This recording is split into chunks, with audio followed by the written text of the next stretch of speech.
ACME, we're London-based mostly. We do try to do quite different things, and we do try to work in quite a lot of cities, and we do try to work very much with each of the cities. So I'm trying to talk to you about a project in Leeds. We finished about 9 months ago. Leeds is in the north.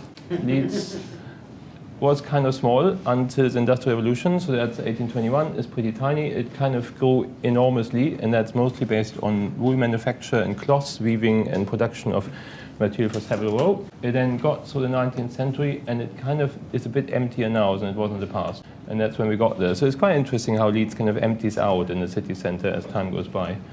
There's nothing listed on the site apart from one little building. So in terms of legacy, there isn't very much. The site is a big site in the east of the city centre. It was called Eastgate. It's now called Victoria Gate because the project kind of is 11 years old. Well, it's 40 years old altogether, but we did it for 11. And it's always been in the Leeds city centre planning guidelines as an extension of the retail quarter. So that's for the last 40 years. It's been planning policy. It should be the extension of the retail quarter. And what's quite special about Leeds that you see a little bit, there is quite a number of amazing arcades which are left over from Victorian times. It's one of the most compact city centres in the UK. You can more or less walk from the station to kind of Kirkgate Market and our side within 500 meters. I'm going to talk to you about 3 projects. The first one is a precast job we didn't build, but it inspired the next 2. We won a competition in 2007 for the building in yellow. Beat a couple of interesting architects, all pre-credit crunch, times were good. It was a big John Lewis, biggest John Lewis outside London ever, surrounded by, at the old days, Thomas Heatherwick and Bjarke Ingels on the left, and then Jody from California and John McAslan and 2 other ones in the middle and on the right. And we thought quite a lot about how would you build a new department store. John Lewis were the first people who brought the curtain wall to London and to England. That was the first curtain wall facade for the Peter Jones on Sloane Square. I've spent a bit of time in my previous life building one in Leicester, and I can say it's pretty painful doing something transparent for John Lewis. They really don't like transparency, and it's been a bit of a journey. So I thought it would be interesting to embrace opacity and something which isn't about windows and looking in. It's because it was so hard to give them windows. So we kind of thought maybe this time around we should actually try to do something in the facade that doesn't rely on windows to be interesting. And we thought if you're working in Leeds, which is a city which has always been about cloth and fabric, it will be interesting to actually make something out of that actually kind of makes a John Lewis Leeds that isn't just any other John Lewis, but really is of the town. And there's quite a lot you can find if you look as to kind of what Leeds actually historically produced in terms of wool and cloth. And so we thought there's, for example, if you see the Junaoki one, that's alabaster and GRC kind of cast flush into a kind of composite sandwich with backlighting to the alabaster pieces. There's quite interesting things you can do in a facade that actually plays with something shining through, which isn't about transparency. And also, Leeds is where Henry Moore comes from, and Leeds is an incredibly sculptural city. So the facades in Leeds, you can see how rich they were in the 1880s, kind of 1900s. They had a lot of money, and they had a lot of Yorkstone, and they really knew how to work with Yorkstone in interesting ways. So we thought, if that's actually our context, it would be nice to find a way of working with that. We sadly can't afford Yorkstone in its entirety, but it would be nice to do something with that. And so the 2 projects we thought were quite interesting is, on the one hand, the synagogue in Dresden, which is load-bearing mass concrete blocks, just assembled with a slight bit of twist against them. And then the facade for the vineyard by Grammatio Köhler, which plays with that in a much smaller scale. It's brick here, but it's just kind of bonding it in different ways. And we kind of thought it would be interesting to try to reinterpret the idea of a curtain wall into not a curtain wall as a glass wall, but actually something that feels like it's fabric and actually kind of does that through opacity. So if you take a picture of a curtain and you assign a gray value to that based on black being 255 and white being 0, so very normal kind of gray values of Photoshop, you could read out the values of any curtain pattern as gray values, and you could translate them into a degree of rotation. And you could start to rotate concrete blocks, and you could try to assemble out of that a facade that's made from very simple pieces of concrete, rotated, and that if you do it well, and if you test it long enough, maybe it actually looks like a curtain afterwards when you step back a little bit. And then we kind of thought we need to actually have repetition, as we don't have a lot of money, so we wouldn't be able to do this individually for every single piece of facade. But if we were to have a mold, and if we were to have precast concrete blocks or Yorkstone pieces that we cast concrete at the back, we could probably work with a very simple pattern of repetition, say a couple of pieces, so let's say that's the mold, and then we precast ourselves either Yorkstone composites or concrete blocks, put them in the mold, put concrete at the back, and that could become a kind of concrete precast facade sandwich, and then you just basically play with patterns. So how many modules do you need to make a facade out of that? One can spend quite a lot of time with that, but there is grasshopper, so it's reasonably easy to do that automatically. That's just how do you do a stitch between two, which is quite annoying, obviously, kind of because you don't really want vertical joints in your facade because it would look like precast, which would be embarrassing. So it needs to find a way of kind of how do you stitch the joint in such a way that actually it gives a seamless impression of a veil without quite celebrating the panels that we're casting. And then that's the final scheme that we actually won the competition with, and a bit of work on the right side afterwards, which just shows how with a very simple set of pieces, so there's A, B, C, D, which are the base pieces that sit behind that facade, and then you have quite a few specials for doors, and you have a couple of specials for windows, but with a reasonable set of repetitive pieces and keeping to an idea of mirror rotation so that everything can be turned on its head to get something that looks non-repetitive, you could actually do a quite nice facade. So that's what you see in green, so that's just showing if you just work with ABC or ABCD in the green and you keep flipping them, that should be so confusing to anybody that they wouldn't spot the repeat, hopefully, because you spot the repeat quite easily if it's AB, AB, but if you start flipping the A and if you start flipping the B, it actually gets confusing enough that people probably wouldn't spot it. And then there came a credit crunch and things changed a bit. So the project was cancelled, we did nothing for a year and a half, and then we got a new job to become the master planners of Leeds, which is nice. So we remaster planned the scheme, and we made it a bit smaller and a bit more credit crunched, and we shrunk it into two parts that you can face so that it doesn't become too complicated. We got outline planning, and for outline planning we actually used the same facade. So we just used the same old facade we had from the previous competition, and we just stuck on a new building. But we weren't particularly comfortable, because I think the old facade, it had a very small nose that you could see, and you saw the facade very much while walking along it. So you walked very close and you really saw the pattern. Suddenly, in our new master plan, it actually was a quite square box. And so we got quite uncomfortable about sticking something that actually was really interesting close up onto something which you suddenly see from quite far away. So we did actually say kind of we would probably do something else, even though we quite liked it, but it didn't feel like the right answer anymore. We split the project in two. So what I'm talking about is phase one, which is now complete. Phase two is yet to come. There's two buildings in it. The first one is the arcade, which is the one with a question mark. It sits between John Lewis and the rest of kind of Victoria Quarter, which is the most amazing arcade in the UK. I think there's a couple of ones comparable in Brussels and Paris, but nothing else elsewhere in terms of richness. And what we try to do is, you see the two shades of blue. There is, on the one hand, a blue shade here, which is the purpley, which is what we call Eastgate, and there's a lower light blue here, which we call Victoria Gate, and they're quite different. And I think, in our mind, what the building is actually doing is it is managing to be a gradual fade between those two identities, with hopefully nobody outside you who I've told you explicitly actually noticing that it's actually quite different on one side and the other. That's the plans. It's a twin arcade, so it's got shops on two sides and an island. There's John Lewis that it leads to, and there's kind of Victoria Quarter, the arcade, on the left side. There's a large casino sitting above the second floor, which overall says the roof lights. The roof light's a bit confused. And what we've done is we've worked a lot with, for this building, Catley Bricks and Harvey Thorpe. That's the Catley Works. They make proper bricks, and they make quite a few things by hand. And they do a really nice brick that you can use for driveways. And that's one of the things that we felt, if you wanted to do a facade that talks to Leeds and that talks to the three-dimensionality of Leeds, you need a facade that can step in and out. And if the facade steps in and out, if the brick steps in and out as a kind of brick concrete composite, where the brick doesn't stand up because we're using concrete to hold it all up, the brick needs to be able to deal with water from the top. So that's why you need to take a brick that actually is a brick that's usable for a driveway or for something where you actually get water onto the top surface of the brick.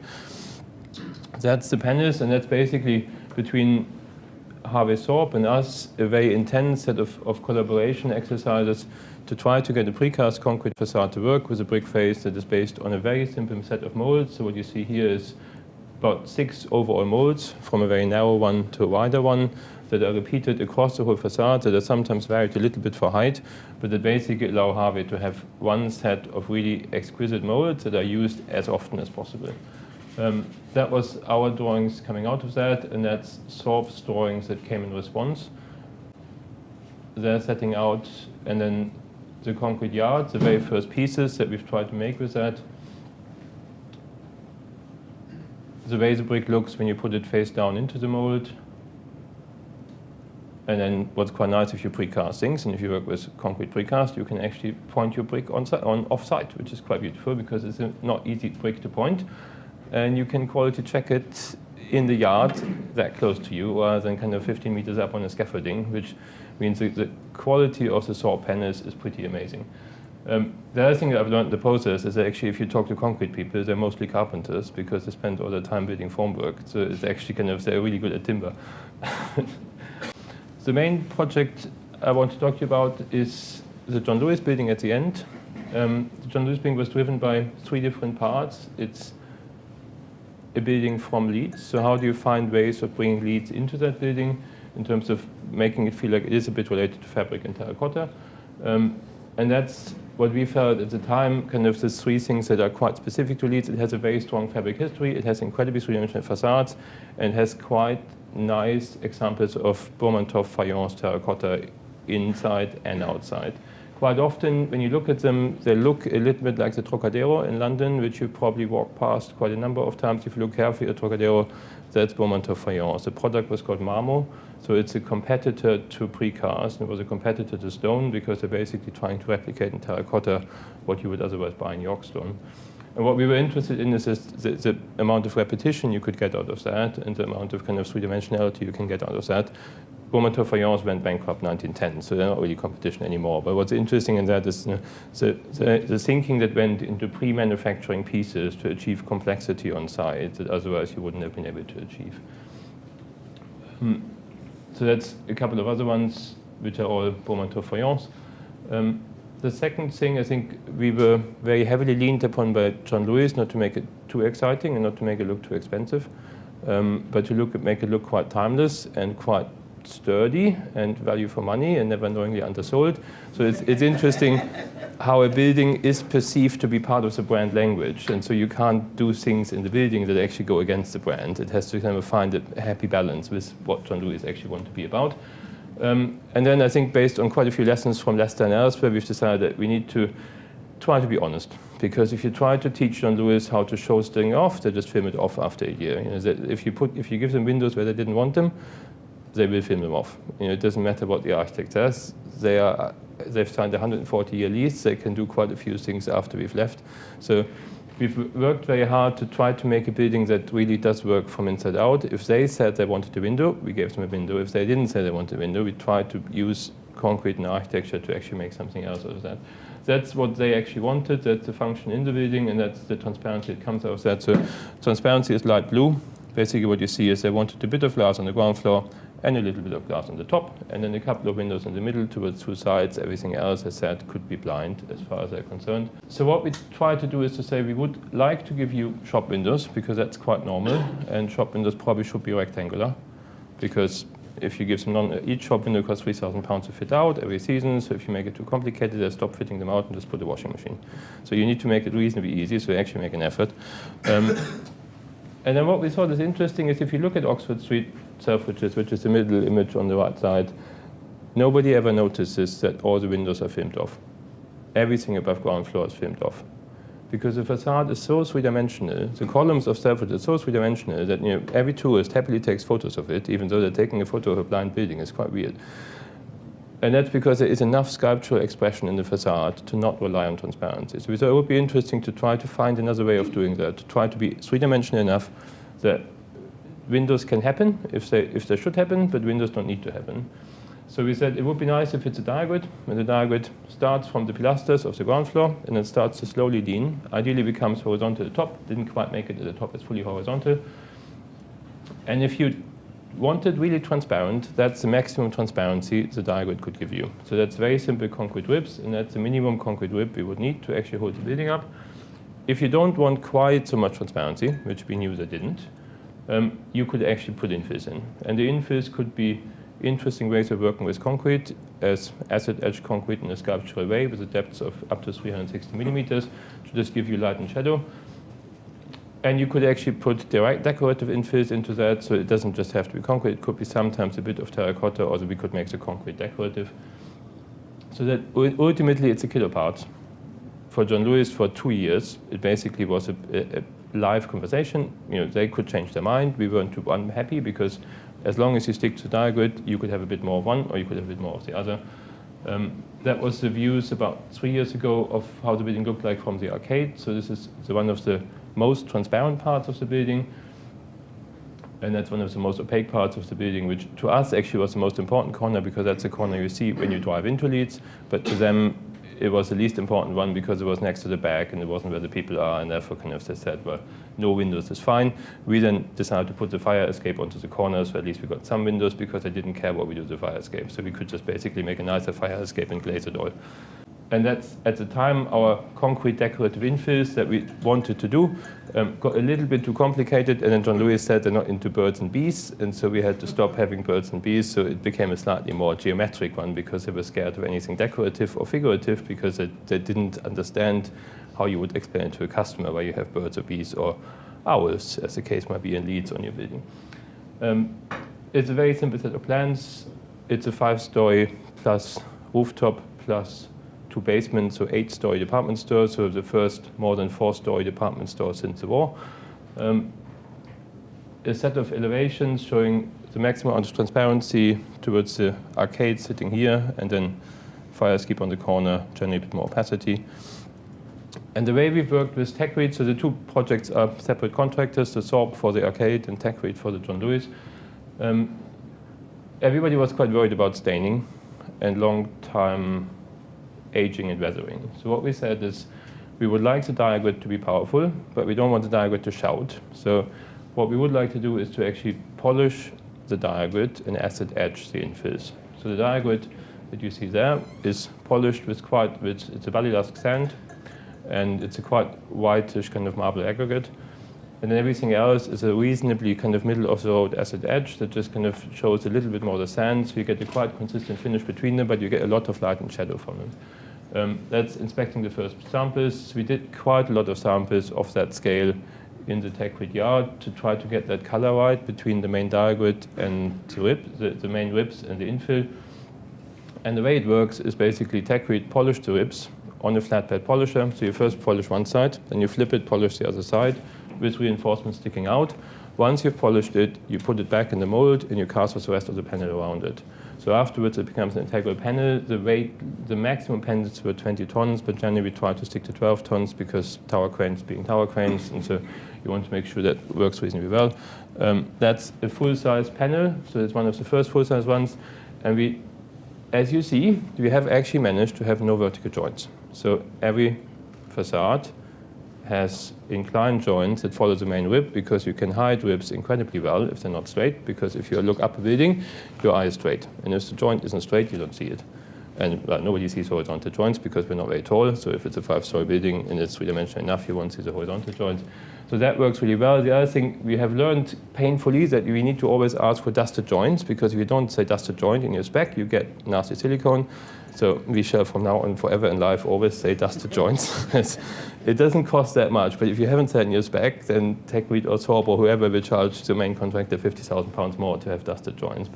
And they're all quite a bit, but basically dusted joints is quite normal in the rest of the world, where you basically just take the sand that you've used for your concrete and just press it in the wet silicone. And it takes the luster and the gloss away from the silicone, actually makes it look like a mortar joint. This is before the joints were filled in, so you see the joints running up, but you won't see them now. But that's kind of how the joint looked like when the panels went up. In terms of structure, we had to buy some steel. It's a concrete frame building, but there is a little bit of steel in the facade. Watermans can give you a very long reason why that isn't concrete that I never quite bought, but everybody else bought it. So there is a bit of steel in the building. The yellow stuff actually was laid on site, which delayed the whole project by 3 months. So I think even if it would have been a technical solution, I still would have preferred concrete. But the joints actually take a lot of force. And the problem was the forces passing through that joint of the diagonal pieces into the slab, which made it a much easier solution. Otherwise, it's a very simple concrete frame. It's a 350 flat slab, so that you can expose everything inside. From a rib point of view, I think the main interesting thing that we've kind of learned is the facade is self-supporting. So the panels are self-supporting themselves. They're leaning against the concrete frame But as you see on the right side, they're quite unstable if they get to the upper part, because actually the point of gravity is slightly beyond the piece. So this one stands on its own, kind of, but that one clearly doesn't, because actually the point of gravity is there, and you're resting it on those places. So part of what the steel is doing at the back is not just holding up the building, it's also taking the leaning forces from the panels as you're erecting them. The other thing we've learned is that obviously if you do panels like that, you have to actually erect them in the right sequence, otherwise it doesn't stand up at all. So there's a lot of work that went into those pieces here, which are actually kind of part of the main frame, but also other support bracing for each of the concrete panels. And the forces that they take are quite weird ones, especially in the upper ones, because they actually take all of that leaning force back into the frame. A bit more acrobatics at the back, where the building actually has quite some big holes, and for the main entrances, and that's how that piece kind of sits in. So it's a very simple cast-in piece. It actually takes all the forces that come from the brackets and everywhere else. In terms of collaboration, I think it's been in both of them, the Arcade and John Lewis, have been really interesting integrated BIM products for us, because it was the first time for us that we got everyone in the supply chain to use our 3D models, which we haven't had before. I think with Sailor, for example, for roof lights, we've always made really complicated models for our roof lights, and then we send them to Sailor, and they rebuild it from scratch just in case, to check whether we made some mistakes, and just so that they have their own. I think in this case, it has been a very more integral back and forth, which was useful. So Sorb and Techrete both have used our BIM information, and then their BIM information came back into our model. Just to finish, a couple of views of both buildings, but mostly John Lewis. So that's the main facade. You see main entrance, precast concrete steps up. So this is all polished concrete up to here. And then from here, the only polished pieces are the ribs. Everything else in between is acid-etched. We did manage to get the glass to be filleted. So it's not curved. It's kind of curved with two straight bits. But, because otherwise, obviously, you would have had a very awkward junction between the glass and the concrete. So we didn't have a lot of money for light left. So we just basically stuck up lights at the ground floor of the building, because we couldn't really kind of be wiring up the whole building whenever. But it's interesting that if it's a three-dimensional facade, you do just have to stick the light out far enough to actually catch the three-dimensionality of the building. If you try to light it too close, it will never work. But actually, it's I think overall 35 lights, and they just sit at 5 meters above ground, and they're about 600 mil out. And the facade is three-dimensional enough that you actually get light to the very top.